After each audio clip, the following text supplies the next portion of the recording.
The next major sort of milestone for us was, I think it was January 1990, and it was the launch of the Independent on Sunday.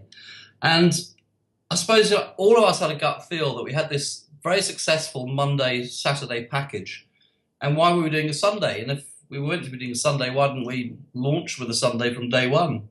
So the Sunday came along, and in some ways, I think it was to do with one of the original board directors had left the Independent, and he'd basically taken a copy of our prospectus and appeared to sort of cross out the words independent and wrote in Sunday correspondent and took that to the marketplace. And I think our board saw red, the fact that suddenly there was this sort of another upstart newspaper was coming to the Sunday sector. And the reality was, as the Observer had found out just, probably a year or so before, is the economics at the time, you couldn't actually, afford to be a once a week publication. Because if you're a Sunday only paper, you still need an advertising team, you still need journalists, you still need people in the circulation department.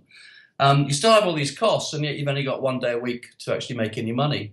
So in some ways, I think our gut feel was that the Sunday Correspondent was always going to be doomed to fail. But because of these various associations, I think, as I say, the board saw red, and suddenly we were launching a Sunday newspaper.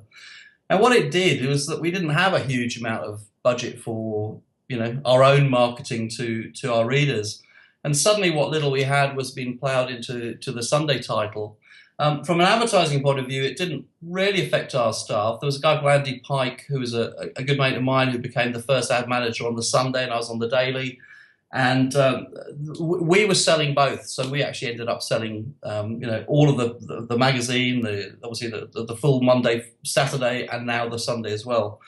But I think editorially it sort of confused us, because suddenly we had a different team for the Sunday, different editor, and I don't think we ever really recovered from that. And as a lot of people have said in some of the, all the stuff that was on Facebook when the Indie was closing down, for a lot of people, this was actually sort of the very best job they'd ever had. And I was there for just over 7 years, probably 7.25 years. And I would agree. I mean, really, up until about the 5-year mark, it was an extraordinary place to work.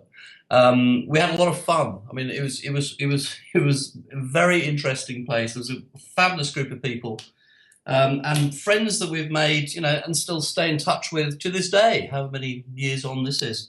But I think probably the Sunday was really the beginning of the end, and my last 2 or 3 years there were very different. It was the place had changed dramatically,